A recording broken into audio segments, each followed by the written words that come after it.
We'll be back in 2 weeks. I'm just saying. I thought you were just ending the whole podcast Quitting forever right there. I was like, oh my God, I don't know if I'm ready. I got sad. No.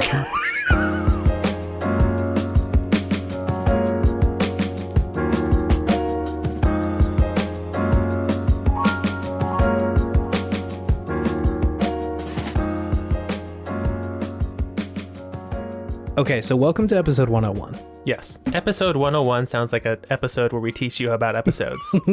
Yeah, we're going to teach you about video game podtimism today in a uncharacteristically unstructured episode. And every time that I upload an episode of Video Game Podtimism, the Optimists video game variety show where two best friends talk about the wonderful world of gaming, my name is Chase. My name is David. Smooth. Very Thank smooth. you. Thank you. Hey, I've been out here for 100 episodes, David, perfecting my craft. The sleight of hand has gotten exceptional. Yeah, you can't even see me hovering anymore. Mm-hmm. Every time I upload, I see the option to put a new season because up until this moment, it's been season 1. Uh-huh. Do you feel like episode 101 is season 2? Have we crossed the threshold? I mean, it makes sense to me. Like, if you're looking at it like 101. Yeah. Or maybe it'll be like 201. Maybe like the first season was season 0, and now this is season 1. Regardless, there is a change now. Mm-hmm. So different. I think we're big boys now. Yeah, I think we need to, or at least I would like to maybe come up with a new pod persona. Persona. Yeah. What are you gonna be? Are you gonna be a pirate ship? I think I should be David now. Oh man. Yeah. That's a fucking power move right there. I'm just sitting in your seat now. I'm telling you, right? You're just casual, like, I think we should do something different. I'm gonna be you now. I'm taking your job. I look at me. I am David now. I'm David now. I mean, let's see it. Let's do it right now. Become me. Hello, it's me, David. You got any notes? I mean, that was like maybe a little too restrained. I feel like I'm more unhinged than you are on this podcast. Oh, okay. All right. It's no, that's goofy. That's goofy. Yeah, that's goofy. I see where you could take a sharp right turn from David and get to Goofy. Like it's really not that far off. Yeah, just a block over. It's not that far. A block. You could throw a football there. Welcome to video game. I'm David. That is a David. Yeah, it's David Hayter, motherfucker. Okay, I'll stick with Chase. I'll workshop my David. We gotta work this one out. We'll meet every night until the next podcast. I promise that I will be David. I'll be in David's spot next time. You're gonna be was it Liquid David? Like Liquid Ocelot? Yeah, Solidus David. Like how Ocelot became Liquid Snake? Yeah. Just like through, what was it, psychology? It really wasn't him, but he's just like acted like him so much that he became him. Was that what it was? Slight spoilers for the beginning of Metal Gear Solid 2, which we will talk about eventually. Ocelot got his arm cut off in the first one, and then had an arm put back on him. It was Liquid's arm, right? It was Liquid's arm, and then for whatever reason, their personalities started to meld. That seems silly. David, it's Metal Gear Solid, baby. The whole thing is silly. The whole thing is ridiculous. Fair enough. Yeah. Okay, so here's the part where we normally ask each other what video games we're playing, which we are going to do this week. Yes. But both of us realized that it has been a full calendar month since the last time that we talked about just regular video games that we've been playing. It's been a bit. It's been a bit because we did the 100 and only talked about meaningful games. And then we're on the 2-week schedule. So the one before that was a month ago. So like I got a lot of video games to talk about. Chase is lathering right now by the mouth. I'm getting very, very ready to talk about Gran Turismo. Oh, still playing the GT. I will update you soon, David. All right, sounds good. So what we normally do, I realize that for some of you, this may be your first or second episode. Normally what we would do is go through the games that we're playing. I do some and then David does his or vice versa. And then we'll talk about good games. I think what we're going to do today is only talk about the games we're playing because there's a lot of them. And like, I think there's some fun conversations in here. So like, definitely, it won't be a total loss for the listeners who just like are good games heads. Love that segment. I'll our only seg, our favorite our main segment. Yeah. I'll just intersperse the hot stat stinger somewhere in the episode to make it feel like it's still good. Cool. And I think this time we will switch off talking about games. So it's not just me talking about games for an hour and then David talking about games for an hour. Mm-hmm. A little bit more equal. A little equal, a little variety, a little spice in your life. Yeah. Keep up the auditory change up. Keeps it different for the listener. They call it ear confusion. Although Chase might start slipping into his David persona, and then they're not going to be able to tell. What do we do then? I have to find my own persona then. Here are Arsene's available. Arsene! This is a good ass game. So, okay, David, have you been playing video games? I have been. Great. I've been playing games. Could you tell me about one of them? And then I'll tell you about one of them, and then we'll just go back and forth until the thing is done. The first one I will talk about is that I beat Firewatch. Oh, hell yeah. Great. You and I have both played Firewatch now. Yes, we have. What did you think about this video game? I really enjoyed it. Yes. I liked how it's kind of like a pared down story. You're not like saving the universe. You're not a hero by any stretch of the imagination. You're just like a regular ass man. And things kind of don't end up the way you wanted them to, either as the character or as the player playing the character. Yeah. It was a very bittersweet ending, but very true to life of how things just kind of like feel like they're building to something, and then the floor just kind of comes out the bottom, and it's like, ooh, this is something else, and now this thing's ruined. Yeah. So I really enjoyed it. It kind of kept me guessing until the very end. Yeah, I love that about it. I feel like it does a good job of like knowing that it is a video game and like trying to like give the player the thought of like, oh, maybe this story is going to go like really weird sci-fi route or something, and just keeps you guessing in that regard. But it ends up being something pretty, very kind of tragic, but rooted in reality. Yeah. So yeah, no, I really enjoyed it. I really enjoyed it. I thought it was a great experience, and I think anybody who enjoys those types of story-driven, character-driven games would really enjoy this. I agree. I think I probably talked about this when I played it. I don't know, like late last year or something like that. But yeah, I think you're totally right that it like plays with your expectations, and specifically your expectations as a person who plays video games. I think there's a lot of lead up around like, oh, I'm kind of expecting to like for this to go sideways pretty soon, like the story and sort of what's happening. Yeah, there's a good chunk of the story where I'm just like, I was convinced that the person I was talking to, I forget her name, was gonna like eat me. I thought that that's the way that the story was gonna go, that she was bad and she was a cannibal or something and she's gonna eat me. I don't why, I can't tell you, but it was my natural gamer instinct being fooled. Yeah, for sure. I think for most of it, and I guess like if you haven't played this game, I would maybe skip to the next chapter because like we're kind of encroaching on spoiler stuff, but like I was sort of expecting the person who you're talking to not be real for whatever reason. I see that. I expected a cannibal, you expected a figment of your imagination. We were both thrown off the scent. But yeah, continue. And I think like a lot of that is rooted in how well they show the kind of mania that can happen when you're out in the woods by yourself. Of like everything seems very frightening and scary, and like you're not really sure like, am I going crazy out here? Like what is actually happening in this place? Yeah. And like oftentimes it's very rooted in like just normal shit happening.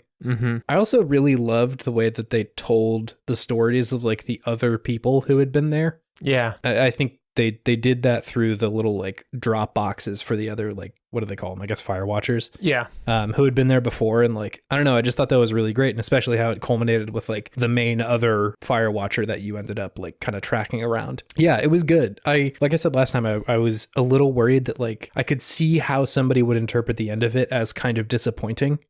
But I think for the same reasons that someone would find it disappointing, I found it really good. Yeah. Like, oh, like it didn't lock into place to me the story that they were telling until the very last frame of the game. And I was like, okay, I understand what they were just doing. Because until then I was like, I don't know what's about to happen. Like maybe this all goes sideways still. So I don't know. But it's good as fuck. It is good as fuck. Yeah. Yeah, that's one of my favorite things about a game is when I don't know where the story is going to go, and it just keeps me engaged that way. Because I mean, there's not much in the way of like gameplay with this game. It's you walk from point A to point B, you collect items, and that's about it. So really, what keeps you going is the story, and just be like, okay, what is going on here, and just like the ability of the environment to tap into that kind of like primal human fear of the woods, right, and the unknown. Yeah, your lizard brain being scared of the dark and the unknown person out in the woods somewhere. Right? It could be a twig, or it could be something that's going to eat me. Yeah. Right. So maybe that's where I got cannibal from. I'm afraid of things eating me in the woods. I was gonna say it kind of tapped into like I was wondering if like that's just a little slip of both of our fears, you know? Me getting eaten, Chase losing your my mind. I mean, I am very disturbed by like Attack on Titan anime heads whenever anyone gets eaten. That's very disturbing to me. Yeah, well, I mean that is pretty frightening. To be fair, they make it look pretty scary. I mean, it's awful. Anyways, I digress. But yeah, no, really, really great game. Yeah, lots of fun. Good one. Yeah, I like that one. Also felt like a very big oversight for me not having played it yet. Yeah. It was just I had no idea what the game was about. Yeah, no, same. So I think this is what I love about Game Pass is that I can take flyers on these, games that I've heard have gotten good reviews, but don't really necessarily want to like pay the money to play them. Yeah. And yeah, have a great experience through it. So yeah, that's the wonder of not owning things, Chase. I think it's for me, it's like the friction of just like needing to know to go play it.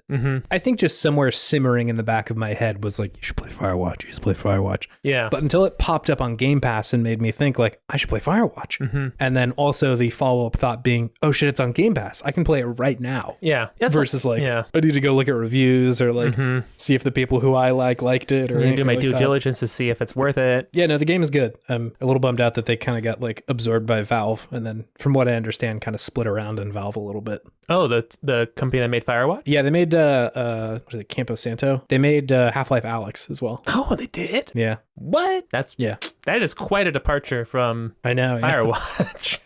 Can you imagine just making like a good ass indie game and then like Valve is like, hey, could you make another Half-Life though? Here's the next Half-Life game, guys. Oh God, the pressure. Don't fuck it up. Jesus. People have been only waiting 2 decades for like most of their lifetime. Yeah. Good job on them. They made a good Half-Life. Can I tell about you oh my God. Can I tell about you, Bang? Can I tell you about a video game, dude?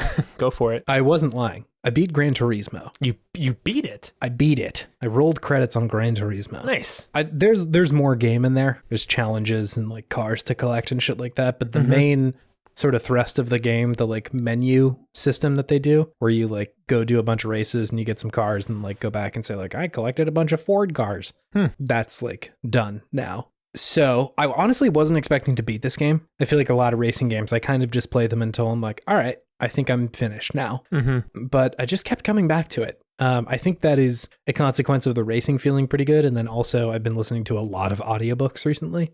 Okay. This is a really good game for audiobooks. I like really do not need to be like engaged that hard with the listening part of my brain to play Gran Turismo. I can kind of just play Gran Turismo. It's a very visual and tactile experience. Yes, exactly. So I can listen to The Expanse on audiobook. Ooh. That's a TV show too, isn't it? It is, yeah. You really maximize your ear minutes during the day, Chase Albee. Yeah, I do. I'm an enjoyer of listening to something while I'm doing something else. And maybe it's just my brain not wanting silence, but here we are. The silence was deafening.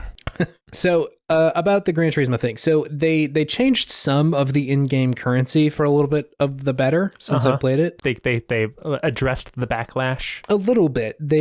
I wouldn't say it's perfect, but they upped the rewards just kind of across the board. Like you're getting more credits for the races that you do, which I do think it makes them feel a little bit better. Because before, and I talked about this on the last episode, was like before I would play and get some credits and then go on to the next race and they'd be like, hey, you need this kind of car to do this kind of race. And I'd be like, okay, I'm going to go buy one of those with the credits that I've earned. And then I would tune the car up to the point where like I could feasibly win the race. And then I have come back down to net zero from the last series of races, if not lower than I was before. So like just that staggering of income to dropping all the way back down. I was like, I'm not making any progress right now, like financially. I'm sort of just staying above You were water. living paycheck to paycheck is what was happening. I was making Gran Turismo minimum wage. I was like, what the fuck is this? Sucks. It's not a livable wage. The workers came up and they're just like, we need a fucking union, you bastards. Yeah, come on, pay us better. And so they have been doing that a little bit. Like it is easier now. I think they also just like dumped 1 million credits on most people who had played the game before, which like did help. So I think like, it's still not perfect. They're still definitely like, you should buy the real credits for real money. But it was a lot easier to get to the end game without having to like seriously penny pinch and like, do I need this new transmission? or can I just go do the race now? And like, it's a little bit harder than it would be. I don't want to think about whether I want a new transmission in a game because I have to think. I have to have that thought in real life. Yeah, you know, that is. Yeah, I don't want. This is the time where I don't want real life and games to cross over. It's like something that induces anxiety, which is money and car issues and budgeting. And budgeting. No, please, just like get this out of my game. So that was a welcome reprieve to just kind of be able to like take my hands off the wheel, pun intended. On the credits thing. The sleight of hand. I will say this is a weird bit of information about the game. The brake lines kind of got worse as I played the game more. Huh. Like you've played Forza Horizon and Forza Motorsport. Like I feel like the brake lines are usually very accurate for how fast I should be going around a corner or something like that. Like they're usually really, really good about like, you can almost just rely on those and be making pretty good lap times. This one was like really throwing me off at the end. Like it would tell me to be braking and then I would slow down to like 40 miles per hour before the turn came. And like all these cars came zipping by me who were like waiting to brake. And then it's like, why aren't you going faster right now, dude? It wasn't accurate with when it was telling me to like actually slow down. You see, I think I know your issue was. You didn't buy the premium brake lines, Chase. Yeah, no, they just gave me the old stinky worn out ones, the used brake lines. No, you got the in-house brake lines. You know, the loaner brake lines. Yeah, they came with the game. They're not very good. If they got that's what I'm like. Where you got the stock brake lines. Yeah. I needed to pay extra for the good ones. Yeah, you gotta pony up, man. Come on.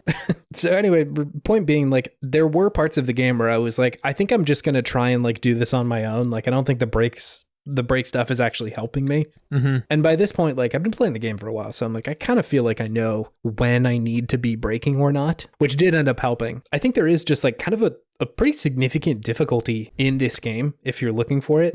Like some of the challenges that they offer you, like I did them for 20, 30 times and could not even get bronze in them. Damn, they're really hard. And not only that, but at some point I was like, am I just like not driving right? Like, am I not doing this right? And so I turned on like every assist option of like, I need you to brake for me. I need you to turn for me. I need you to like gas for me. Like, so essentially the car is almost driving itself. And I still couldn't get fucking gold, like, or bronze. I was like, what am I supposed to be doing here, Gran Turismo? You have to turn all that off and then do it with your eyes closed and just listen to the force. Yeah, put a blindfold on and have Ben Kenobi talk me through it. Old Ben Kenobi. Bank hard, go 35 miles per hour on the corner, dude. Dude, why is he saying dude? Well, I'm not Luke, but I don't think he knows my name. You got to pony up extra for that. If you want the personalized name, you got the stock name, dude. I got that stock Obi. I will say I was driving like damn near a spaceship by the end of this game, which was pretty cool. Ooh, that's always fun. Like just very bizarre concept cars that have like probably never actually been driven, but look like a bug. Yeah, it was just it looked like an insect more, like just very sharp angles and shit like that, which is very fun. So I've been trying to figure out like the value of this game, which seems like not like monetarily, like this is worth $60 or whatever. Obviously that is not an objective thing. It's like literally, the point of talking about video games is like the value of something is subjective from person to person, but I have a hard time judging these kind of games where the joy that I get from it is not from the moment to moment experience of it. It's just the like flexing of being able to like feel like I have mastered something or feel like I'm good at something and then sort of practicing that. I feel like Dota is kind of a similar way. I don't think that game is really great or even enjoyable until you're like halfway decent at it. And so like it makes it kind of a hard pitch because like if you want to race, like Forza Horizon's going to deliver for racing, you know, like even if you've never played a racing game before, like that game will get you there and you will feel like, damn, that was a fun racing game. Whereas this one is like not the case. Like there's some friction in here that is not always enjoyable. And I don't know. I guess the easiest way to put this or without coming down super hard on it is like, I enjoyed this for what it was. Sure. I think it's really fun to like race and have like these pretty accurate depictions of like real life cars, even though like I don't really give a shit about real life cars. Yeah. But yeah, it's bizarre. It feels a lot less like a video game to me than like, even Gran Turismo 1. Like that's a video game. Like, PlayStation 1 graphics, it's very silly, but like this feels like kind of something else. Like a Mavis Beacon teaches typing or something like that. Oh my gosh. Mavis Beacon teaches driving? Yeah. Oh man. If Mavis Beacon could like whip, that would be pretty cool. Like if she knew how to drift, that would be very cool. Bing, bing, bing, bing, bing, bing, bing, bing. I gotta go dig up the Teriyaki Boys. I'm gonna go have to unearth them once again. The Teriyaki Boys? That is the artist who performed the Tokyo Drift soundtrack. Teriyaki is delicious. Why not? It is good. And so is that song. It is. I mean, I'm still singing it all these years later, so stuck with me. Do you want to tell me about another game you're playing, David? Yeah. I beat Ghost of Tsushima. Nice. Welcome to the end of this video game. Thank you. It was long. Yes, it was. It is pretty lengthy, that game. Yeah. I have very mixed feelings on this game. Okay. Yeah. Tell me about it. I feel like in some ways it's amazing. Yeah. Namely the biomes and the visuals. Like it's whoever did the game direction on this game deserves a raise. Really crushed it.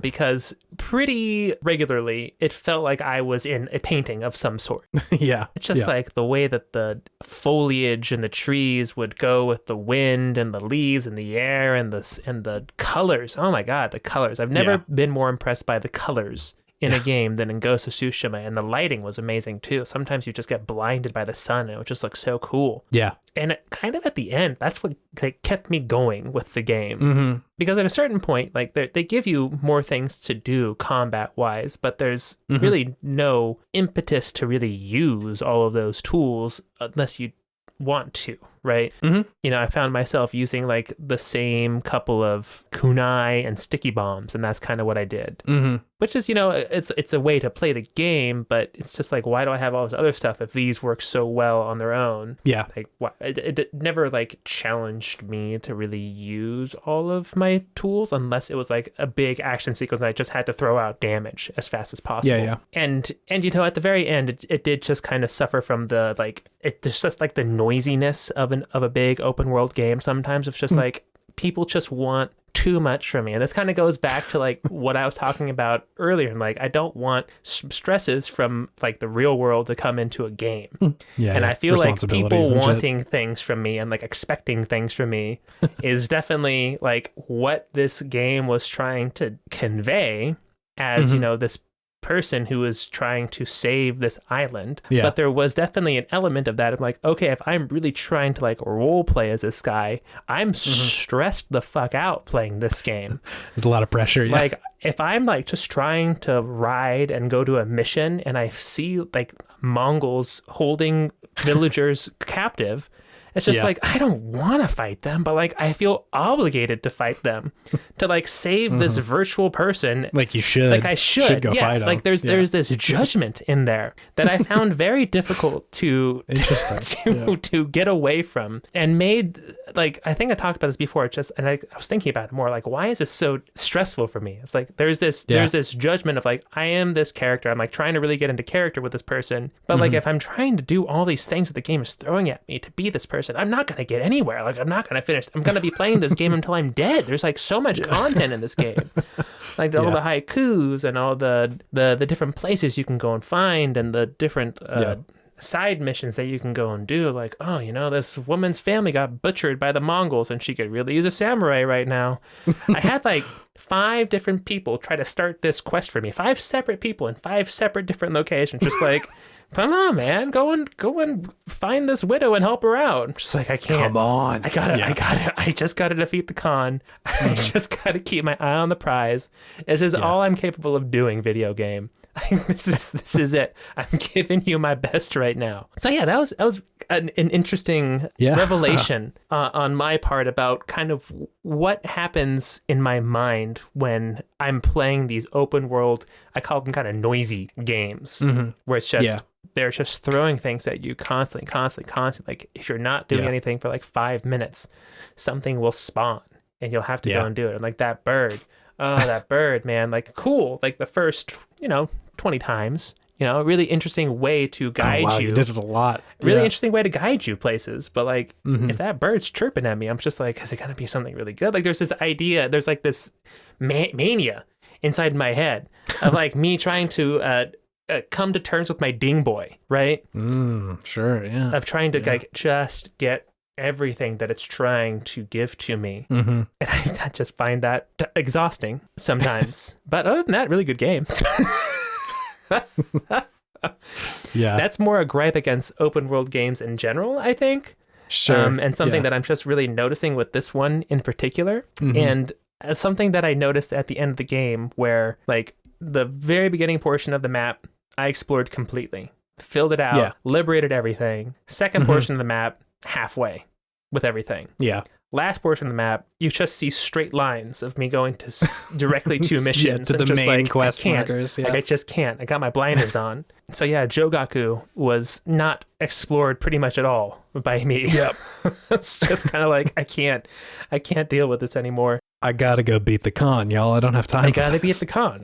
This is what I gotta do. But you know, the combat was still satisfying at the end. Mm-hmm. I really loved the duels. Yeah, The duels were good. great. If anything, I wanted more duels and less like skirmishes. Yeah, I could have had that be just the combat. Like that was the only form of combat they had. Yeah, just like exploration and duels. Like very high stakes fights every now and then. Just like you versus your best friend who betrayed you. You versus the con. You versus spoilers. You're a Yeah. And then what do you do in the end? Again, we talked about that a little bit. I thought that was the best part of the game for me. Yeah, definitely. Similar sort of thing. Like I didn't I knew kind of what they were doing with the story of the game, but until that point, I didn't realize that they were going to make it that explicit. And like, I think for the better. Like I really liked that the way that the game ended and sort of the choice that you were presented with at the end of it. Yeah, no, I thought the ending was really good. Yeah. No, it's interesting. I don't really have this problem of being like feeling compelled or like responsible. Mm-hmm. I think I have a harder time role playing as any given character at any given time, unless it's like truly I created a character and I can do kind of whatever. Sure.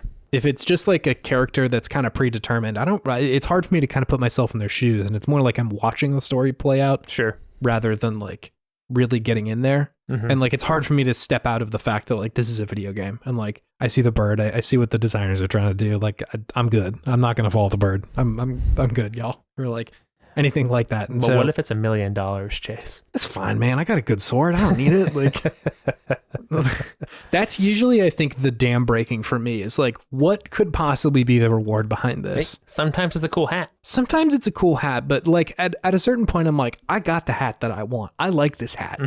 I'm good. Like, I'm kicking everybody's ass. It's not like I need better gear or something like that, you know? Yeah. So this happened to me kind of recently in Horizon Forbidden West, where I was like just really working through the quests and like all the side quests and all the things on the map. And I was like, actually, I just want to see what happens in this video game. And then just like, let's go. Totally ignored everything else. Like, all right, I'm just doing this. Yep. Which I think it's good that they accommodate both of those like play styles.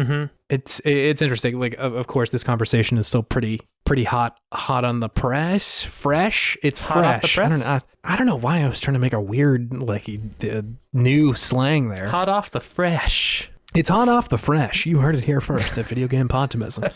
But like, this is obviously being compared to Elden Ring, and Elden Ring takes a very different tact. As I've said on the show before, I think these games are doing totally different things.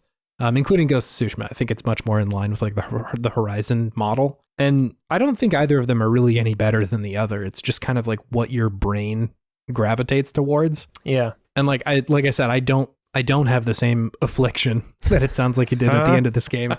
I can kind of just ignore it and feel totally fine. Like the moment I feel guilt about a digital character, I'm like, it's fucking just numbers and zeros. I'm going to go fight some more samurai. It's more probably healthy. Maybe, but it's certain, like, I think I fall into the ding a little bit there where I'm like, I just pick the thing that I want to do. And then that's my thing. Fall into like, the I ding. only want to do the main.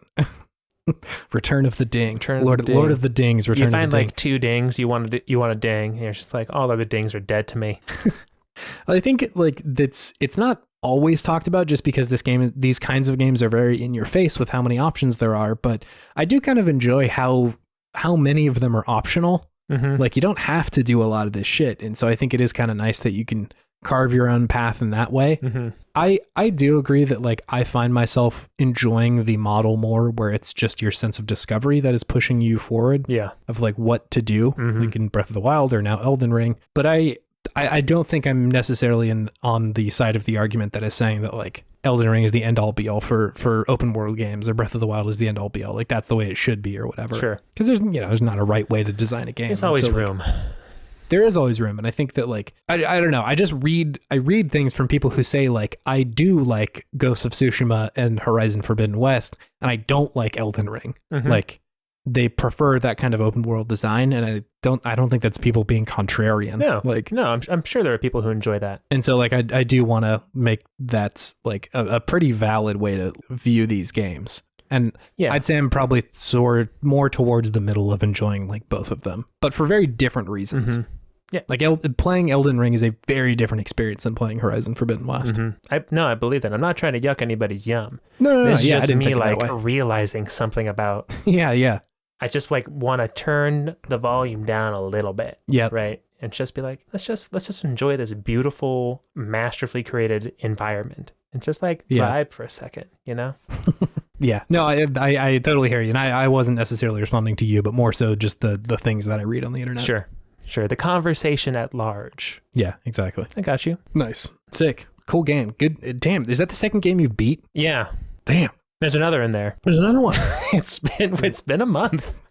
It has been a month. That is a long time for us gamers. I'm a hungry gamer. What else have you been playing?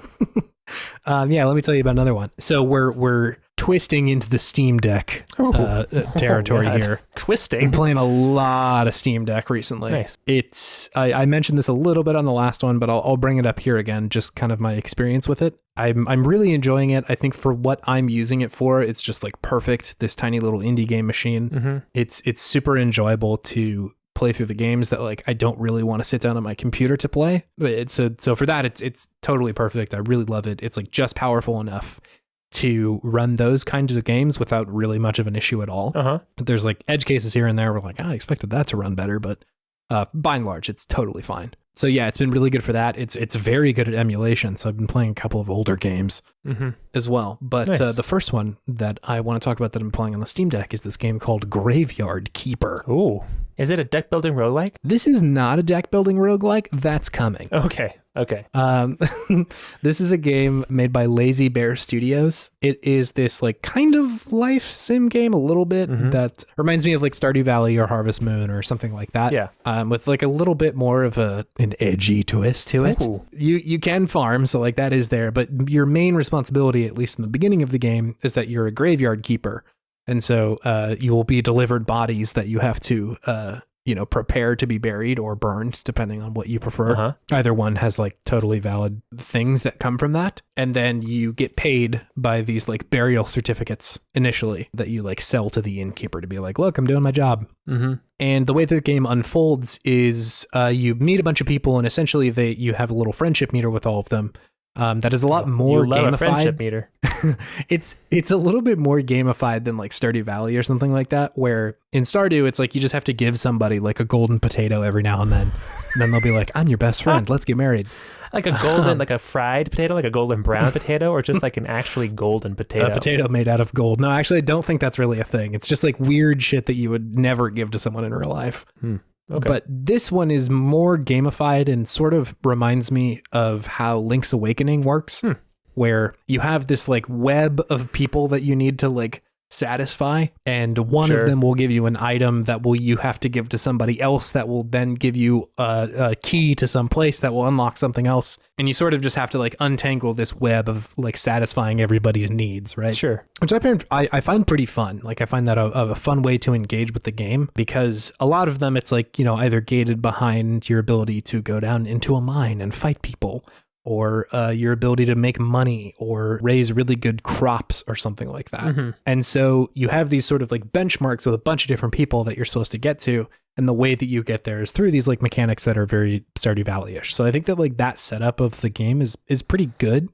It's very satisfying, and like there's a lot to do. So you really don't ever feel like you're like, I don't know what to do. It's like you got 80 things that are always kind of simmering on the back burner, right? Sure. Like, okay, let me go check if my crops have finished growing, or if the zombies that you can resurrect to do some of the work for you have finished their mining or whatever.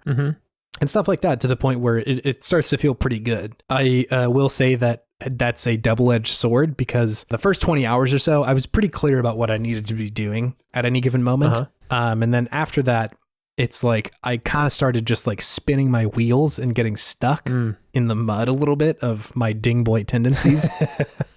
Because I was kind of on autopilot of like, okay, here's kind of the route that I'll run during an in-game week, right? Of like, okay, I'm going to get up, I'm going to go check for the latest delivery of bodies. I'm going to extract the blood from the bodies so that I can make potions, and I'm going to burn them, and then I'm going to take the, yada, yada, yada down to the end to go blah, blah, blah, right? You had it planned out. I had it planned out, and eventually I was realizing I'm not doing any of the quests. I'm just doing my routine. Like, you're just dinging. I'm just dinging. Like, I'm not doing any of the actual stuff. And I found that kind of challenging. I was like, oh shit, okay, like I need to kind of put myself back on the track of, let me figure out what I actually need to be doing. And what I realized is that as you go on, the quests just get more complicated, right? So you need like, a number of series of things that you have to string together to do. And it was just hard to keep those things in my brain at any given moment, in addition to the world running on a clock. So like I was at a certain point, I was just like, it's hard to hold all of these things in my mind. And then also like, okay, I have to do this. Here's my goal. I have to, dig up a skeleton to give to this guy. To do that, I need this recipe. I can't just like pin that recipe to my sidebar so that I don't have to like memorize it. And so I'll run from like my garden down to my basement and then be like, fuck, what did I need down here? And then like get distracted with something else and then just like spin off on some other fucking quest. And so like this game was pretty challenging of my focus at a certain point. Like, I realized that like I can't watch TV and play this game anymore. I have to just play this game so that I can like focus and actually do it. That's demanding of you. It's very bizarre because it's not like that in the beginning. It just sort of turns into that, or at least it did for me. Maybe people are a lot more focused than I am, but finding myself just doing tasks without really realizing like what I was actually doing. You were like a quarter way completing a bunch of different things, it sounds like. I was a quarter of the way and then kind of just made up my own quest that wasn't progressing the game. Like, was just like, okay, I always got to make speed potions because it makes the game a lot more enjoyable. And then I'm going to go build like burial urns so that I can up the rating of my graveyard. And like that tops out at a certain point. I'm not doing that for anything. I could just ignore the bodies if I want to, if I just wanted to progress the story. And so like, I may sound dumb here. I kind of needed a quest log. Like I kind of needed something to be just like tracking on the side of my screen. Like, okay, you have 8 of the necessary, materials that you're going to need for the next quest or whatever. But that's where I was at with that one. Yeah. Next time you want a game to be less hands-on, remember this moment. Yes. No, I mean, like I'm fully open for games just like being okay telling you what to do. Yeah. It should, I definitely think, be an option to turn that sort of stuff off, right? That'd like, be nice. It would be very cool in Ghost of Tsushima if you're like, I don't want to see anything. I just want to like have to focus on the wind. Like, give me a really shitty map of the island, and that's how I like navigate this place. That'd be fun. But in this one, I needed that quest log, man. I needed something to be tracking it so I didn't have to hold all these pieces of information in my brain. I felt like I was on the ding treadmill.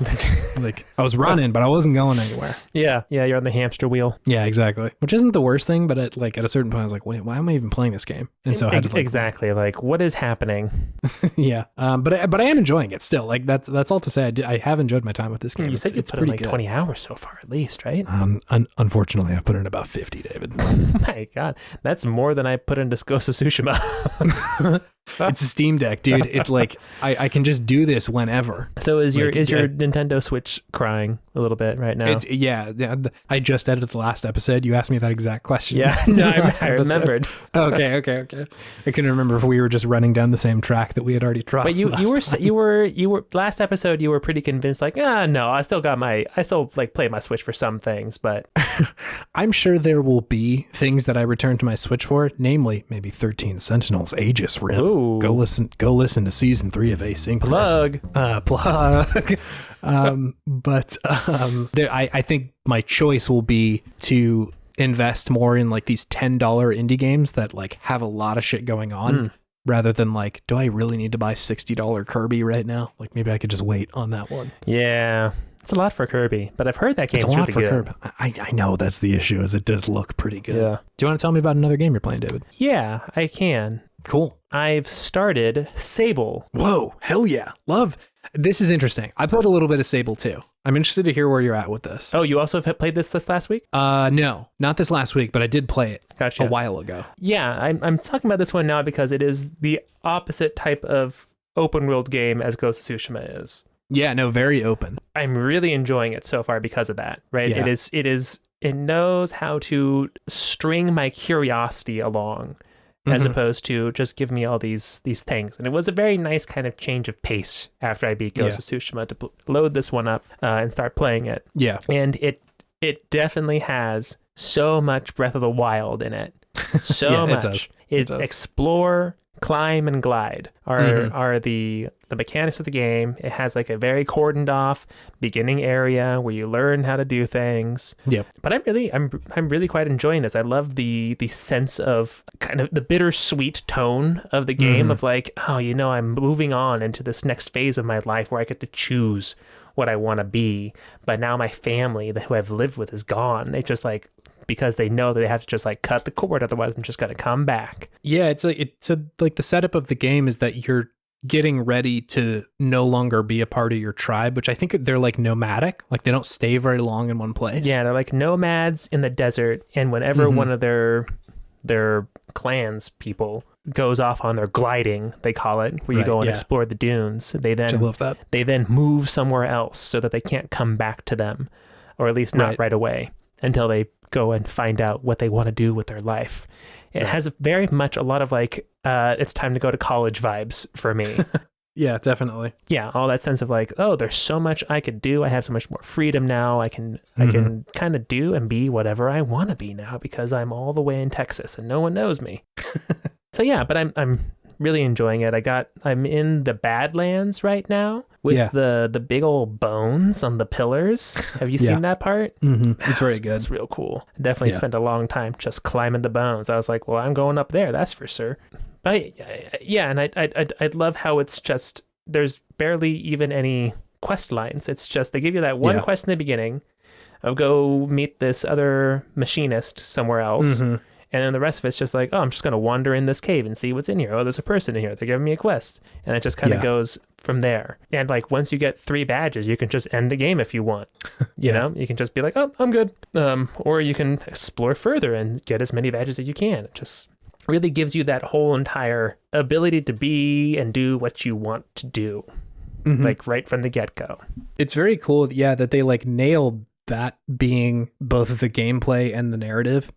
Like that they're trying to tell this story of someone kind of finding their footing in this like world that they exist in, and that like you are also supposed to do that as the player. Like I think that it makes it really effective when, especially in the beginning, like when your tribe left, I felt like kind of a gut punch, like, oh fuck, like they're really gone. Yeah, I felt sad. Me too. Like I'm just out here on my own. Not to mention the sequence that plays right after that, where you get on your like with the little music, speeder bike. Japanese breakfast. Oh my god, so good. It was so vibey. It was. I in my notes for this one, I said a whole damn vibe. This game. It was great. It was so good. It's just it reminded me a lot of the stuff that they do in Death Stranding, where like they'll just start playing music every now and then, and like the game, I assume, knows that you're probably just going to be in this sequence for a little while. And so they're like, we know that like now is a good time to play the intro or whatever. And I think that works so well in both instances. I think it's rare for a game to play cutscene music over gameplay, but it definitely feels like, damn, why haven't we been doing this? Yeah. And it just hits like that moment hit really hard of like, I'm out here on my own now. This is it. I didn't beat this game. I kind of want to go back to it because like there was, right when it dropped, there was a little bit of like a performance issue that was kind of making me nauseous while I was playing it. Like there's a weird stuttering to the point where I was like, I don't know that I can like do this for another couple hours. It's still there. Dang it. Maybe not quite as bad, but here's how to fix it is to go into the menu and then change the line thickness to light. Oh, okay. And then it's fine. But you lose some of the visual style for sure. Sure. But the game runs totally smooth if you do that. Perfect. Yeah, because that was like really the only thing that was stopping me. That's the one thing. It's just like frame rate issues. I feel like such a shithead gamer saying this. I know, me too. But like when it runs smoothly, it is like gorgeous, and it has like this natural kind of stuttering effect to it. So then when the frame rate does drop, it gets like really stuttery. That was my issue with it, was that like half of it was visual style and it seemed like half of it was not. And so like both of those combined, just I eventually was like, it's hard for me to look at this. Yeah. But if I can at least remedy the one that's not on purpose, that would be so cool.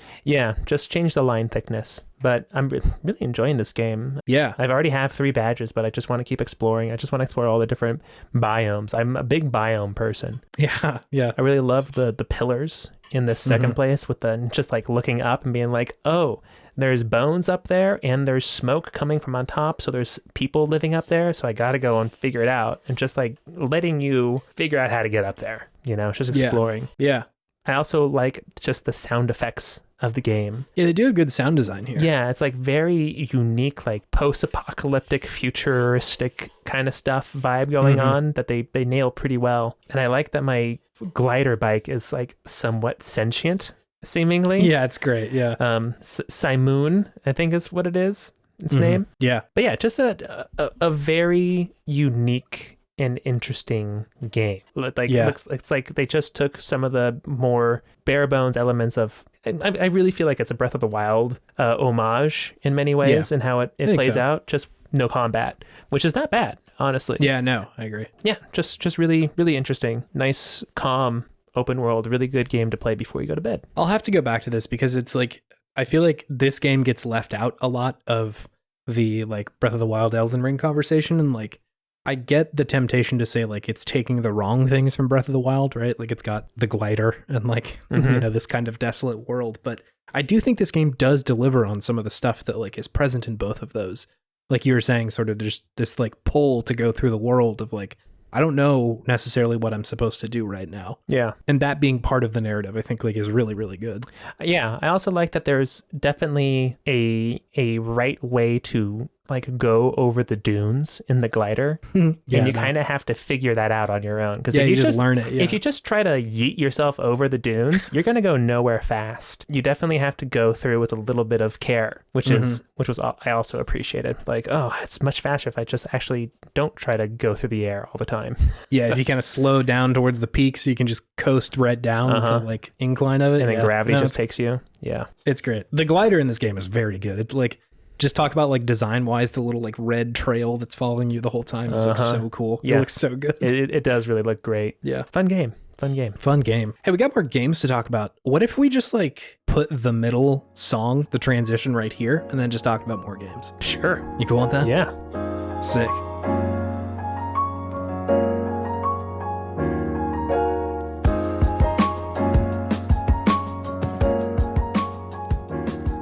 Welcome back to more of the same. It's the same thing. We're doing the same segment some more.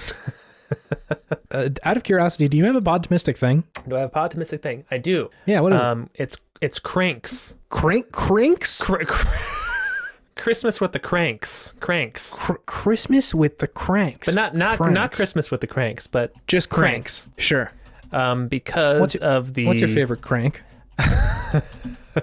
Me today.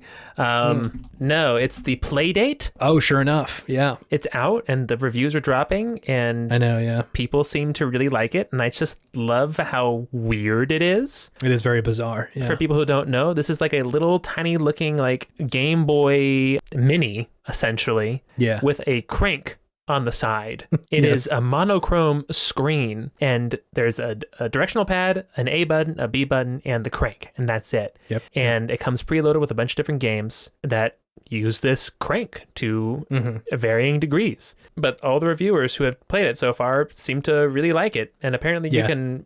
More games will come out for it. You just have to like download them, I think. Yeah. So, and I was watching some of the reviews, and like the screen actually looks beautiful, like in motion. It has a very high refresh rate. Yeah, it looks pretty good. So it's not like an old like a Game & Watch or anything like that. It's very smooth. Right. And I'm really interested to to try it. I don't know if I want to spend $180. I know. To play or it. like wait the year and a half that it'll take to get here. Or the wait to year and a half, or just convince my boss that we need to get one for our clinic, because this is a fine motor gold mine right here. I could definitely just give this one of my patients and just have them go to town, play a game. That lateral pinch right there. I see you, lateral pinch. Looks good. Looks great. But I just think it's this very interesting kind of like boutique platform that we haven't really seen something like this before. It's like the first indie platform. Yeah, it's true. Right? Not made by one of the big companies, not big tech companies or anything like that, but just by a small startup that's just like, hey, let's just do something different and interesting. Yeah, let's build this weird little console. Let's build this weird little thing. It's got a crank. Here we go. Love that crank. Cranks. I feel like Christmas with the cranks. I feel Christmas with the cranks. I feel like a WarioWare would be great on this thing. I know. Yeah, that's just immediately perfect. Like you could make 80 games out of a crank for sure. Easily. And you don't have to use the crank if you don't want. Yeah, it's true. Why you wouldn't, I don't know. Why you'd spend so much money to not use the crank, but whatever floats your boat. Just get the people who made Spookware to make the Playdate version. There you go. But yeah, I think it's just really interesting. I just loved seeing the creativity and people taking a risk. For sure. Yeah, no, totally. I wish I had ordered one, but I did not. And then your Steam Deck would be on the side crying. Replaced by a much smaller device. Can't tell you about a Podtimistic thing that I'm juiced on this week. Oh, let the juice loose, baby. You had to pause after that one. It staggered me. My poise wasn't high enough to withstand that one. I broke through your shield defense. My defense meter, yeah. I'm hitting those tasty hit points right now. Yeah, unblocked damage. Yes. My Podtimistic thing is the response that we got to our 100th episode. That was so cool. Yeah. People seem to really like it. People seem to like it. And I liked making it. So that was very cool. Yeah, it was great. Got some kind words from friends. Got some kind words from folks on the internet. It was great. I also loved hearing from the people who got their stuff right on the show. Like, oh my God, I love that. It was great. That was very cool. No, it was, I think I talked to you about that afterwards. So it's just like, I was amazed that so many people actually took time to write like these thoughtful answers to that question. So many of them were so thoughtful and so just genuinely nice, right? Yeah. It's just great to see how other people interpreted that question and interacted with us that way. It was really, really cool, really special. Yeah, it was very cool. So it's got me hyped on podcasting, David. You mean juiced? Juiced. It's got me juiced on podcasting. Letting loosen with that juicing. Oh, Christ alive. I tried to block the same move that you did last time, but you came around the other side. You feinted left and parried me at the last second. I knew you would be expecting it. Yeah. Ugh. Can I tell you about some more video games that I'm playing? Yeah, I'm sorry. I will try to refrain from any other juice references for the rest of the pod, just for time's sake. Thank you. I'm going to tell you about two games. One of them is For the Warp. For the Warp. For the Warp. This is a deck building roguelike. Ooh, David. Here we go. We add it again. It's been a little while. Yes. I will say it's been a little bit. You've been off the juice. I've been off the juice, parried. I'm doing okay. But I'm back on it. Some would say you're letting loose. I have let loose. Sorry, I lied so much when I said I was going to refrain from it. Just a straight-faced lie, yeah. You're looking for every opportunity. I really am. I apologize to everybody. I'm a damn liar. Anyways, continue. So it is a deck building roguelike where you play as like a spaceship. Oh, cool. Presumably somebody is piloting it, but that's not really your concern. Where you are trying to get from like one end of the galaxy to another. You're trying to like escape something. The intricacies of the story are not something that I am really digging into that hard because it's just kind of repetitive. Takes a huge influence from FTL. Like that is on pretty much right there. Like even in the name, right? Like they abbreviated to FTW, which feels like for the win, which feels a little bit challenging to me personally. Sure. Yeah, because it's like old internet speak. It's very 2010 funny. Yeah. Which like, power to you. I don't want to yuck anybody's yum, as we say. But every time, like whenever you finish a battle, big letters come up that say FTW. Like you did it. For the win. For the warp, please. Like I'm expecting like a 4-panel Rage comic to show up at the like bottom left of the screen or something. Rage comic. What a dark time on internet humor. It's very the bad, dark ages of internet humor. Not funny stuff. But regardless, it is like definitely a deck building roguelike at its heart. Like the FTL comparison is there, and like they definitely take a little bit of it in the structure of the game, but the mechanics of it from, you know, just the actual like fighting of it is very, very different, which I can appreciate. It is gorgeous. Like the art of it looks really, really good. Oh, yeah. I think it's pixel art, but it's like very highly dense pixel art to the point where it just looks like incredible. It is one of these games on Steam Deck where it is kind of you kind of need a mouse to play it. Ooh. But because the trackpad on the Steam Deck works pretty well for that, this has like been a really good application of that part of the Steam Deck. Because like you are doing a lot of like clicking cards that are in your hand and then pointing them towards an enemy or something like that. Yeah. And that like doesn't feel good on an analog stick, but it feels pretty good on a trackpad. Sure. And so like I've that was sort of my first introduction to like, oh, I think I could play games like this on the Steam Deck. So I was pretty excited about that. Okay. I have found that its depth is not super deep, at least for my money. I, of course, had to download Slay the Spire and play that a little bit on the Steam Deck because, like, why not? Yeah. And comparing those two games are kind of tough. Like, I think Slay the Spire really hit like a very good balance of like, this feels like you can build a lot of different kinds of decks. Where in For the Warp, I felt like I was really building kind of the same thing over and over again. Sure. And if I didn't build the good thing, Sure. that like I would not beat a run, right? Yeah. Not to mention, like, I did beat it, and so far as I can tell, there weren't the sort of like standard deck building roguelike stuff where you're supposed to like layer on different kinds of challenges for yourself. Add some heat. Exactly. Yeah. That feels like almost a requirement for these kind of games now to make their longevity a little bit, you know, bigger, to layer on more difficulty for yourself. And I don't know if it's just like an early access or something, and maybe I'm missing it, but it seemed like, oh, okay, I guess that's the game.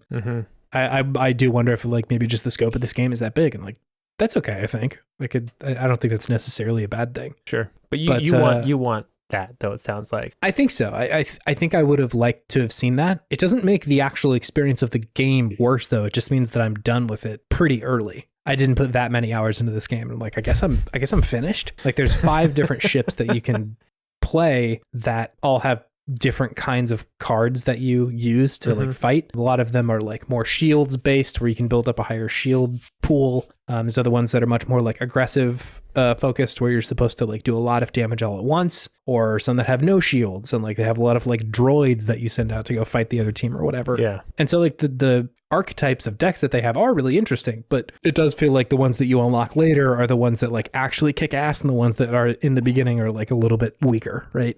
So anyway, it just felt like the game that I played was unlock some ships, get the good ones, and then beat the game, and that's it, right? Sure. So I'm interested to kind of like track this game and see like, does more content come out? Do they do more actual like layering on of difficulty, or add more ships or something like that? Because like, I think if you're gonna do the FTL mode, like you have to make it so difficult that it's like a lifetime achievement just to even beat the game. Sure. You know? Yeah. Because like I think I beat FTL once in like the many hours that I played that game. That's a tough game. Yeah. That's a tough game. So yeah, that's kind of my thoughts on that one. Cool. Sounds fun. I will tell you about another game real quick so we can go back to back one more time until the end of this. It is another deck building roguelike, David. Oh my God, you really are going back to back. I know, yeah. It's called Gordian Quest. Gordian Quest? Gordian Quest. Like Flash Gordian? Gordian. Gordian. Oh, okay. This game, it has a deck building roguelike part of it. Oh. Like that is a mode in this game. And I thought that was going to be the only mode, and I was fully on board. It also has a like kind of story mode campaign thing, which I am loving. I'm really into this. Okay. It's as if they took like the loop of the typical roguelike for deck builder games and just extended that out, right? Like you have a lot more control over which cards are going into your deck. That's controlled a lot through like the equipment that you have. And you just have base cards that each of these like characters in your party that you can recruit actually has. There's like a world map that you can get certain quests of like, hey, there's like these zombies that are trying to attack this town. We need you to go push them back and then go into their like dungeon and fight them. And then, you know, we'll give you better shit or whatever. The actual like combat of the game is like you're in this, kind of reminds me a little bit of Mega Man Battle Network. There's like a 3x3 or I think 4x3 side of your team, and then a 4x3 side of the other team, of just little like nodes essentially. Yeah. Enemies can spawn on the other side, and you're 3 people or more can be on the other side. Sure sounds like Mega Man Battle Network. A little bit, yeah. And the way that the way that the game plays out is you roll like literally initiative, like in D&D, and you just go through your characters, and they each pull different kinds of cards out of their deck to fight. Reminds me a lot of SteamWorld Quest. I don't know. Sure. I think I talked about that on the show like really early on. But yeah, and I liked that game quite a bit. I was surprised that I haven't seen more games like this that are less focused on the roguelike part of the deck building and more just the deck building. So yeah, it's a good game. I'm really enjoying it. The art is really good, like very, very high quality stuff. The game is much bigger than I was expecting it to be. Like the map is gigantic. There's a bunch of acts in it, like ACT acts. And like it's generally just like really enjoyable to kind of like hone your deck for a longer amount of time than the roguelikes normally give you. Sure. Campaign deck. Yeah, a little bit. And like I like that. I like the deck building parts of these games outside of it being a roguelike, which is really fun. Feels more like Yu-Gi-Oh at that point. A little bit, yeah. Which you know, no complaints. So yeah, I'm really enjoying that. I love that I can sort of like put time into it and I get farther in the quests. I love the influence from D&D that it has. There are oftentimes these like situations that'll come up where, you know, you'll come across like, I don't know, somebody in the woods who wants to arm wrestle or something like that. And you can choose one of your three characters to like challenge them or something. It's literally like they literally show you a 20-sided die that you're rolling with like a strength modifier from one of your characters, because these are just like all stats. And so like it becomes like an actual game of D&D where you literally hear a dice roll and see like the number that comes up. It's like, hey, you passed this skill check. Here's what happens. Yeah, it's great. It's really fun. Like, I love it when games like take a little bit directly from D&D like that. And they're very simple stats, right? I think it's only strength, agility, and intelligence. Like, you don't have a full character sheet of everything. It's very straightforward. And so like, it's not a hard system to grok at all. But yeah, this game came out in like 2020. So like, I totally missed it. One of you has escaped my grasp. Yeah, but now the Steam Deck is out and nobody can run forever. Oh my God. All the deck building roguelikes see you just looking at them through the Steam Deck screen, just in terror. Whenever I look at a deck building roguelike, it's like the Eye of Sauron has suddenly cast its gaze. They're just hiding behind Football Manager 2020. Like, he won't look here. I won't, to be fair. So that's a good hiding spot. Anyway, Gordian Quest. I'm really. I'm really loving this game. The story is like fairly straightforward. There's nothing like really mind-blowing going on in there, but it's like pulling me along enough that I'm into it. I like this game. Just purely on the basis of the mechanics so far. Nice. It's very good. Oh yeah. I love this avalanche of indie games that's currently happening to me. It's really kind of selling me on the Steam Deck of wanting to get one. Yeah. Of like, I could just have an indie game machine / something to play actual RTSs on. Yeah. I am done on those two. What other games have you been playing, David? Should I do a small one or one that I really want to gush on now? Either one. Whatever you're feeling drawn to. Maybe save your gusher for the end. Yeah, that's what I was thinking. Gushers. Okay. So I've been desperately trying to find a new game to play with Mallory since we've beaten It Takes Two. Yep. So we've tried Moving Out. Oh, yeah. Play this a little bit. Very clearly influenced by Overcooked. Yes, exceptionally influenced by Overcooked. Not necessarily a bad thing. Yeah. But I enjoy it, but I don't think it differentiates itself enough from Overcooked. And the ways that it does differ, I don't know if I like it as much. It feels like the controls feel a little bit wonkier. And I think they're trying to go for that in like kind of like a QWOP-ish type of way of like, oh, look how much stuff you destroy in this house when you try to take things out. Yeah. And I do enjoy the mechanic of like having to work together to lift things out. Yeah. It's just I don't know if it has that same pull for me as like an Overcooked does. Whereas Overcooked, you can really get into a flow of doing things. Whereas this is like controlled chaos the whole way through. And it's a little bit more stressful in that way. But I enjoy it. It's fun. I want to see where it goes from here. I want to start doing some like double-decker homes or something like that to see what happens. And jumping through a window is always fun. Yeah, it does feel good. Always fun to just jump through a window. And also to yeet a turtle. Because there's this turtle that kept on like messing with us. Like would not leave us alone for some reason. I don't know why. It did nothing to this turtle and just decided that it was going to mess with me. So PETA, that's my excuse if you come for me. Yeah, sure. But yeah, it's fun. It's good.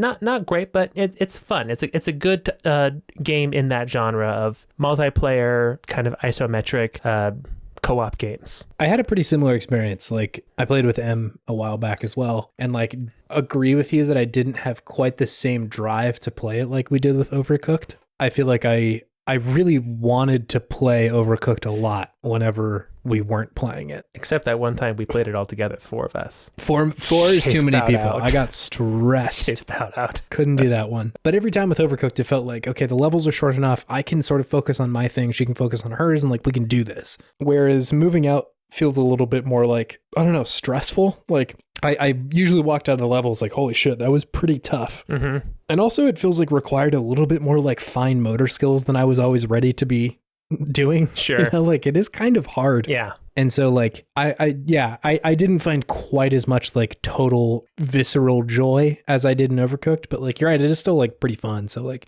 good is like the feeling from this one. Yeah. Yeah, it's just it's a good game. We just did good games. Moving out, we just did good games. Here, hold on. Hit me with some hot stats, Chase. Hot stats. Came out April 28th of 2020. Ooh. Published by Team 17, developed by SMG Studios, Devon Games. I have a review from me that I translated through Google Translate in my head. When you drive the car, it behooves cows to separate the unity of our people. And if you do, then turtle. Did you just do an impersonation of Google Translate? I did, Dave. David, I've been reading these for 100 episodes. I feel like I can kind of get it. That was pretty good. An approximation of a Google Translate. You were going and you got into the groove. You closed his eyes and he communed I had to shut void. out. I had to shut out all other stimulus to really bring it home. He started to hear Papa Google whisper into his ear what he wanted to say. Chase is the mouth of Google. The Google whispers. The Google whispers. And I listen. My God. Terrifying. Anyway, yeah, those good games. Cool. Just good games for the week. Here we go. Can I tell you about another game that I'm playing? Yeah, let's hear it. Also mostly a short one because I've talked about it at length before. Yeah, sure. I beat Elden Ring for the second time. Magic User? This game is good, man. Yeah, I was playing a Magic User. The game went fast the second time around. Yeah. I think, because I was playing a Magic User and like didn't quite have to struggle quite as hard as I did the first time. Mm-hmm. I will say that like, I think I played this game maybe not the right way the first time. Uh-oh. I think the game really wants you to use magic. And like, I was so determined to just play like the anchor boy who just swung his big dang anchor around that I think I probably should have put a few points into intelligence and like got like a spell at least. Like I played no magic throughout the first run, kind of playing it like the rest of the Dark Souls series. And like, I think it's a lot easier if you don't do that. Like if you have like just one spell, it's pretty helpful, let alone like a whole suite of these damn things. Sure. No, you were role playing, Chase. That was pure role playing right there. You were the danker, the big doofus, who just wants to beat the game. Mm-hmm. That's, I don't know how much role is in role playing there. Supreme. Swinging my Anki. Anki. So yeah, I think it speaks to the quality of this game. That I immediately played another run just right through and had an amazing time. Mm-hmm. It's still really, really enjoyable. I, of course, like played similar stuff, the second time. I discovered new stuff too, but like, I played a fair amount of this game already. And so like, it's not like it's totally new content anymore, but it's still just so fun to like go through and play it and like have a good time, especially just because like the way that I'm playing now is very different than what I was playing before. Mm-hmm. I will say a lot easier, which like is kind of nice. Yeah. Like I don't have to struggle quite as hard. I also know like the spots now that I can go and like farm for runes. So it's not as hard to level up. Mm-hmm. Yeah, it's a fucking good game. I've talked it to death, I feel like, in the last couple episodes, but like, yeesh, it's a good one, man. That's a good video game. Did you understand the story better this time around? No. I wasn't trying, like, to be fair. I was like, I'm just gonna skip through the dialogue. Like, again, the wave of fancy British people telling me the story of Elden Ring has start to hit. Yeah. And so like I've mostly just been watching those, which are interesting. They're fun. Mm-hmm. But yeah, that's not why I'm there. I'm there to like go have an adventure. Cool. And it delivered on that. It was really, really good. I super enjoyed it. It's good. It's a good fucking video game. That's all I gotta say. I love my time with it. I think, like I was saying, I think this playstyle maybe is a better fit for this game, at least for me.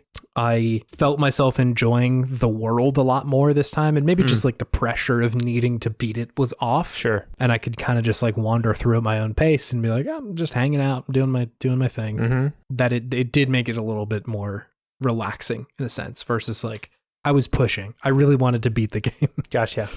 Before. Like, I must prove myself as a gamer. I just had the bloodlust. Like I went red behind the eyes and had to beat it. I had to be the Elden Lord. I get it. You had to add another one to the collection of Soulsborne's games that you have beaten. I mean, at this point, it's all of them. I played all of those fucking games. They're really good. You've done them all. Yeah. You've beaten Bloodborne probably like 5 times. Yeah, a lot of Bloodborne runs, my man. It just don't stop. It's like a yearly occurrence. That's a good one. Do you want to tell me about another video game you're playing? Yeah. This is the one that I really want to gush about. It's Guardians of the Galaxy. Whoa, okay, nice. Tell me about your experience with this video game, David. I loved this game. This game was so good. David, you beat this game already? Yes. Whoa, damn. This is the 3rd game I beat. Holy shit. And this is one I have start and beat since the last time we have talked about games. Dang. But this game was this game gripped me. I really enjoyed this one. Yeah. I know you had started it, or at least had talked about it. I didn't beat it. I was so surprised by this game. And I know that's what I had read from everybody who had played this game, but part of me was still like, that Avengers game was like such a letdown, and is this really gonna be as good as people are saying it is? And it definitely is. It's pretty good. It was so amazingly good. This was what my Podtimistic thing of the week last episode was good voice acting, because this is the game. These people nailed it. I'm so impressed by these folks. Yeah, they did a really good job here, because they took iconic, internationally known characters and it took them just like 30 minutes to make them their own. Like the first 30 minutes, it was weird. It's like, the Star-Lord, that's not Chris Pratt. He's not Bradley Cooper. That's not Dave Bautista. But then you get through the first mission, and then afterwards you're just like, oh no, that's just who these people are. They're different characters. They are. They put their a very unique spin on them, but still made the characters an homage, but their own at the same time, which was great. And just like true to the character, not to the rendition that the actors have done in the movies. Yeah, it's just the graphics are exceptional. The story was a story that just like kept me guessing the whole time. I didn't know where I was going. Lots of really cool environments, great sci-fi elements to it. Yeah. Really great humor. Like the humor translated so well. It's pretty funny. Into this game. Yeah. Yeah, and it's just the music, the soundtrack was awesome. So like all the things you really love from the movies are in this, while also making a very unique experience in and of itself, right? So yeah, just really, really awesome. Really great game. Yeah. I enjoyed every second of it. Yeah, it was like one of the biggest surprises of a game that I've had, even though everyone has been saying, what a surprise of a game. So what were your thoughts on it? I, for whatever reason, just didn't keep playing it, and I want to. Like, it's not, I didn't want to necessarily be like, I'm done with this game. It was just like kind of got I think caught Elden up Ring in the shuffle. And Horizon came out, right? Yeah, I think so. When did this come out? I thought it was maybe late last year. This came out October 26th of 2021, so late last year. Okay, sure. Yeah, I think it just kind of got mixed up in the shuffle of the end of the year for me. Sure. Yeah, I agree with you that I liked the games for a lot of the same reasons that you were like, or you have liked the game. So I think I should probably just finish it because I was interested in where it was going. Yeah. I'll cut this out, but I got to the part like right after they got like Star-Lord met up with his maybe ex-girlfriend who maybe had his kid. He kind of escaped with the kid. They like wandered through the like spaceship for a while and then like got out, and he gave his ex-girlfriend some sort of like trinket. That was it? That was it. I didn't get very far, David. That's essentially the prologue of the game. Yeah. That's like the end of the prologue, I would say. Yes. I was playing the level where you're like jumping on the big mushrooms, and then I think I stopped. Ah, yeah. Yeah, so like not super deep into the game. It gets so much better from there. Oh, okay, cool. Because I was liking it. I think I just was like, I don't know. I put it down for whatever reason. You really haven't even started the story yet. Yeah. No, that's true. Like it felt like a lot of that was table setting for like what was actually about to go on. Yeah, I think you're on Seknarf 9 and you're going to see the Monster Queen Is that right? That's correct. Yeah. Yeah, dude. There's some pretty fucking metal things that happen in this game, and they say it. Star-Lord's like, that was so metal. It's pretty funny. Yeah. But yeah, you should definitely jump back into that when it's all right. It's real good. The combat is probably the weakest link in the game to me, but it's still good. It's not like revolutionary or mind bending, but it's fun and engaging enough to continue going. And definitely makes you feel like a team once you get all your powers powered up. Because then you're just like doing combos with people, and it's like it does natural combos by the end, and it's just like a really great also character progression and how people change and the team becomes more cohesive by what you do in the game. And they do that in the gameplay too, where it's like, oh, you have to like tell Groot to do something or tell Rocket to like hack this thing. Whereas at the end of the game, they all just do it automatically without you telling them to do it because you're just like so in sync. Right. Yeah. So I thought that was a really cool way of communicating that to the player. Like, wow, you guys are really progress. So Star-Lord doesn't even have to be like so micromanagey. He's just like the team just does what he wants. Yeah. So yeah, it's just a really, really fantastic game. I think whoever made this game, really hats off to you for taking something that is so popular and making it wholly your own and unique and good still. Yeah, that's probably the most impressive thing about it. Eidos Montreal, good job. Yeah, I should play it again. I've heard nothing but good things. Yeah, give it a go. Nice. Yeah, I'm glad you had a good time with this. I'm also kind of glad you beat it so that I could see, like, is this good all the way through? It is good the whole way through, in my opinion. There was no part that dragged me, even though it's kind of a long game, which was also impressive. It makes me want to play the Avengers, which is I'm concerned by. That is the power of a good game. If it can make you want to play the Avengers. Not to dunk on that game any more than has already happened, but I played that one and had very different feelings about it. I was like, this is not as good as I was hoping it was going to be. They kind of dunk on the Avengers in this game too, which is kind of funny. Nice. Not like the video game, but the people. It's good. Yeah. Sweet. I'll finish this game. I'll get there. I loved the parts where you went back and talked to your team in the ship. Like that was already just super compelling. Yeah. Had some very wild conversations with Rocket, like immediately, like, holy shit, dude. Like it was really like, it had Mass Effect vibes, which I was not expecting. Yeah.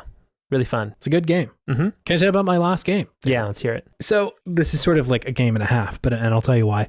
I tried playing through Black Mesa, which is the graphical upscale, damn near remake and reimagining of Half-Life 1. Yeah. I was playing it on the Steam Deck, and that was going like great. I realized that I don't know Half-Life 1 very well, and like was oftentimes kind of frustrated that I didn't know where I needed to be going. There's a lot of like physical puzzles that happen in Half-Life, and like a lot of the time it's the sort of puzzle where you're like, should I be able to make that jump? I don't know. And like, let me just try it 10 more times. And then on the 10th try, you're like, I don't know what I did differently, but I just made it. Sure. And so like that was sort of challenging. I went back and played Half-Life 1, just like the base release, and it was much more clear to me what I needed to be doing. And I think that it was like a graphical thing. The re-release looks worlds better. I think it's built in the Havoc engine, the one that Half-Life 2 came out in. Yeah. And so it looked really different and better, but it just seemed like the game was not maybe intended to be that way. Like it was obvious to me where I needed to be going when I was playing the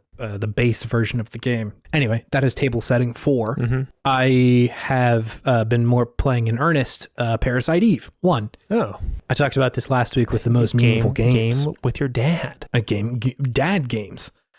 Played this one with my dad, so I had to fire it up because like I hadn't really set up the emulation on the Steam Deck yet, and I was like, I would like to do that, and I think this would be a great way to do it. And yeah, so I did that. I've been playing through it. I think I'm the in-game clock says I'm 5 hours into the game. I think that I have been playing it in real life for less than that. I've been utilizing all the wonderful features in RetroArch. One of them being fast forward. Sure. Which really, really makes these kind of PlayStation 1 era games a lot more enjoyable for me. And this is kind of what I wanted to talk about with this game anyway, was I had this experience with Half-Life where I really wanted to see kind of the older shitty graphics quote unquote shittier graphics of Half-Life 1 and ended up preferring that, I think, because the game was kind of designed around it. Yeah. And I think in general, I kind of prefer the original stylings of these graphics, right? Like Parasite Eve 1 doesn't look phenomenal, but I think I like that. Like it feels genuine at the time that it came out. Whereas in sort of contrast to that, the gameplay stuff, I'm very much okay with totally altering and changing. Like being able to use save states in Parasite Eve is a godsend. Being able to fast forward is really helpful. There's a lot of the time in this game where I'm like, I really would just like to like be a higher level at this point. Yeah. And so I'm going to turn on fast forward and just like grind for like a minute or two. Not very long, but I've compacted, 5 minutes of me playing the game into 1 minute. And it makes it a lot easier because I'm like, okay, great. I'm totally ready to fight the boss now, which obviously isn't possible on the base version of the game. And so I'm kind of like modifying the experience of actually playing this game. Same thing goes with save states, right? Like there are save points in this game. And so they didn't intend necessarily for you to be able to save whenever. And so I think it cuts out a little bit of the quote unquote intended difficulty of this game, but also the context of what difficulty means has changed a lot since then. Sure. And so I don't know, I feel a lot less tied to that definition of what like aging in video games is. Anyway, just thought it was like sort of an interesting sensation of like, I really do want to play the shittier looking version of this game, but I'm also going to change it in ways that I kind of prefer anyway. Yeah. Because I think a lot of the game design of the era, some of it was weirdly punishing in ways that I feel like have not aged super well. There's this boss that I fought in Parasite Eve on top of the hospital. It's this like big spider, fucked up spider monster. Sure. And like after you beat it, there is this sequence where you have to run off of the roof as a like MiG is about to crash onto the top of the roof. Oh, damn. It's a timed thing. Like you have a fixed amount of time to do it. And it doesn't tell you where to go. You just hear the plane starting to crash, and then you have to run. You have to know to run, like, to the left side of the screen to jump off the roof. If you don't, you die, and you have to do that entire boss fight over again. Oh, no. Bad. Like, punishing and unnecessary, right? Like, there's no reason for it to be that punishing. It feels very much like a gotcha, Yeah. Like, you didn't know to run exactly left where to when go. the plane was coming for you. Sorry. Yeah, and so, like, that situation, I was like, I remembered that was going to be an issue. I didn't remember the solution. And so I was like, I'm just going to pop a save state real quick before I fight this thing. And then beat the boss, did another save state, and then died because I didn't know where to go. It immediately reloaded it and just did it again and saved myself, 15 minutes of fighting the boss again. Solid. And I think it's a better experience. Like, I think the game is like more fun that way. So yeah, I've really been enjoying replaying this and realizing that like I should probably just do this for all the games that I'm emulating, like making this easier on myself, like kind of hacking in shit that like makes it more fun, even just like the fast forward or rewind or whatever, let alone like, actually adding in like full blown, like give me a bunch of experience points or whatever. So yeah, I'm really enjoying it. Not to mention, like, I haven't even mentioned the video game yet. It's very fun, still very good. Nice. It's very, it's hard to separate like the nostalgia of this game for me. Yeah. It's, like I said, most meaningful, so it's hard to not exist in that space. But I think the imagery of New York City in the 90s is very fun. It's like set on like Christmas Eve, so it's like got this weirdly like Die Hard vibe to it. Like that Die Hard is the vibe. Yeah, exactly. You're playing as this character Aya Brea who like is a character, which I really appreciate. Like oftentimes in these RPGs, it's like the nameless, voiceless character who like doesn't have anything. With amnesia, yeah. Yeah, exactly. Like, no, Aya's a person, and she has this partner, and I really love their relationship. The relationship between them is very cool because they're both like kind of tough and like clearly like each other. Not in a way that's like, hammy with each other, but it's really fun to see like, oh, they care about each other. And you can see that through the way that they treat each other and the people around them and stuff like that. So I thought that was like very novel. The story is buck wild and gets very bananas very quickly. It goes into like biological science fiction, which I think is very, very cool. Whoa. Just like, and again, encroaches on like body horror stuff, which in the PlayStation 1 graphics is very scary. Terrifying. Yeah, like just there are 2 layers of body horror going on there. Like the actual horror of what they're trying to depict. And the graphics. And then the graphics, yeah. Let your like, mind fill in with the rest. Yeah, so I'm really, really enjoying that. I think this game is a lot shorter than I remember it being. Save states, I'm like, probably, right? Yeah, yes, no, definitely. Like I am making the game shorter for myself, but like even 5 hours, I was like, that seems like pretty short. And I'm getting probably closer towards like the halfway, if not the second third of this game, which I think is really fun. Like Square Enix was like, let's just put out like a concise, scary, based in America JRPG. Hell yeah. I would Sounds really great. love it if they did some more of that. Yeah. No, that sounds like a fun game. It is. It's cool. Like I said, the vision of New York City in the 90s is very like fun. Like this is not what New York City looks like anymore. And so like I think that's very cool. And just like it's got a little bit of propaganda in there. Like you're playing as a police officer and like I'm gonna save the fucking world because I'm a good cop or whatever. And like it's a vision of the police that I think is more present in the 90s of like kind of like these like gumshoe detectives who are gonna like figure it all out. Yeah. But I mean it's fun to exist in for a second, even if it is sort of a fantasy. So yeah, I'm enjoying it. Like I said, it's hard for me to detach my own sort of nostalgia for this stuff from the actual game, but it's good. It's good. It's very fun. I like Parasite Eve. I'm going to give that one a shot someday. It's good. It's fun. I bet if you don't know what to do, or if you haven't played it before, it might be a little befuddling. Sure. But if you've played any of those like RPGs from the late 90s, like weirdly, I think Final Fantasy IX feels very similar to this game, at least in like the UI and sort of how the game like operates and functions. Yeah. But yeah, if you're familiar with those kinds of games, this should feel pretty similar. All right. Just happens to be in New York. I'm enjoying this game. I'll probably beat it. I don't think I'm like all that far from doing that. I played Parasite Eve 2 a little bit. That one also came out on the PlayStation, and I'm more excited to get into that because I don't have as strong of memories of that one. Would kind of like to see what's going on in there. Hell yeah. Yeah. I want to hear your thoughts. Should we do a good games on it? On Parasite Eve? Did you say there's a sequel? Yeah. Oh, on Parasite Eve 2. I would be more than okay with that if you want to get up in there. I'll get up in it. It's a good idea. Cool. Did you have one more game or was I going last? I've run out. I'm out of steam. We're plumb out of games here, friend. Pretty much. I think that was, unless you had something else. No, that was it. All right, yeah, I'm done. I'm tapped out. Tapped out. Good. That's a long pod. I didn't think it was going to go this long. It's a month of video games, David. We both play a fair amount of video games. That's very true. We had some things to say.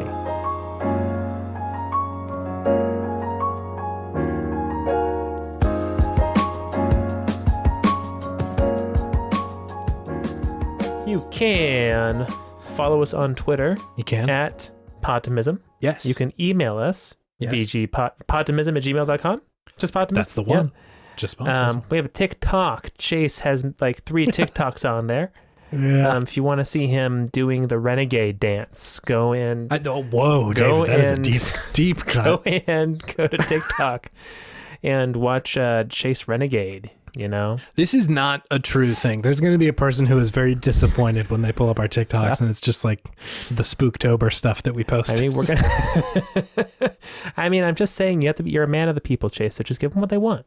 If it's the renegade, I need to check myself where my tap of the pulse of America is, but it's not there. Yeah, that's very fair. That's very fair. That ship has sailed. Anyways, if you want to help us out, you can leave a review on Apple Podcast. Or follow us on Spotify. Is that right? Can they review us on Spotify? Yeah, you can review there. Yeah. Do whatever you want on Spotify. I'm not telling you to do anything, but if you want to help, go for it. Go for it. Thank you, Scout Wilkinson. Yes. This is a Scout out of the week. This is your daily or your weekly dose of Scout Out. Bi-weekly Scout Out. Bi-weekly Scout Out. The pod art is great. Thank you so much. You crushed it, Scout. Or also, what you can do if you want to help us out, or if you don't want to help us out, or if you're just sort of feeling like, hey, maybe my buds should know about this podcast because it's just cool guys hanging out talking about games. And I'm also a cool individual who likes games. Cool gamer. Cool gamer. Yeah. Maybe share the pod. Maybe. If you're feeling up to it. Yeah, why not? But yeah, and then also lastly, and most importantly, thank you for listening to this podcast. Now in our second century of podding. We've been doing this for 100 years. The beginning of our second cent. You know, some days it feels like I've been doing this for 100 years, David. If I had a penny for every podcast that I've done with you, Chase Albee, I would have $1.01. $1.01. Yeah. I could buy pretty much nothing. Nice. Cool. Thank you for listening to this podcast. Yeah, thank you.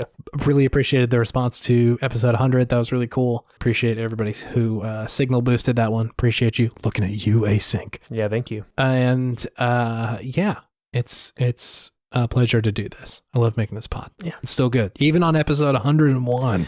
Yeah. God, that's a lot of episodes. My goodness. That's a lot of episodes of a podcast. My I goodness. had no idea it would become this. Anyways, Chase, do you have any video game wisdom for us this week? Yeah, sure.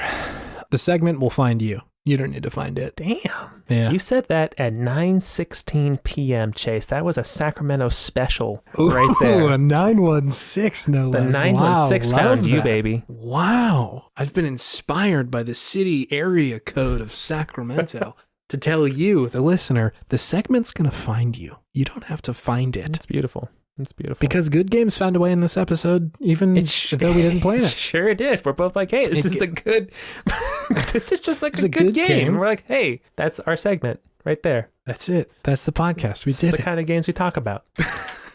You know what? Season 2, I'm dropping the mic. Oh, are you like, That's the end of the podcast. Go home. just we're done? No more video game optimism? No, I mean like, we'll be back in 2 weeks. I'm just saying. Like, I thought you were just ending the whole podcast quitting forever right there. I was like, oh my God, I don't know if I'm ready. I got sad. No. David, what would I do with my Mondays? I don't know. I feel like you also would explode with not being able to talk about video games. God, dude, what would I do? Like, it's a little frightening to me that, like, inevitably, at some point in the far future, hopefully, the pod will end.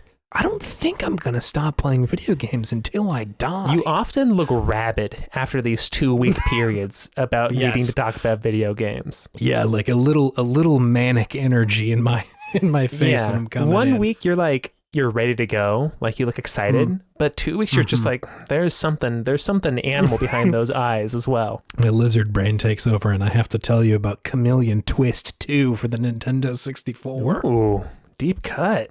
Chameleon Twist is a pretty good game. All right, let's put it on the pod. Put it on good games. Here we go. No, what I was saying is like drop the mic, like I'm gonna do the gaming wisdom and then end the podcast. Sure. Okay. I just got scared. Oh, it's okay. I felt like you were breaking up with me.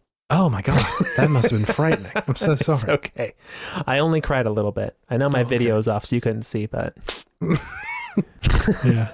No, we'll be back. It's episode 102 next time. We'll be here. Sounds good. Same funky place, same funky podcast. Funky out. Funky out. Okay, bye. Stump.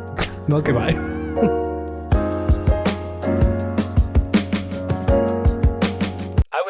You were correct. I was gonna say stunky out.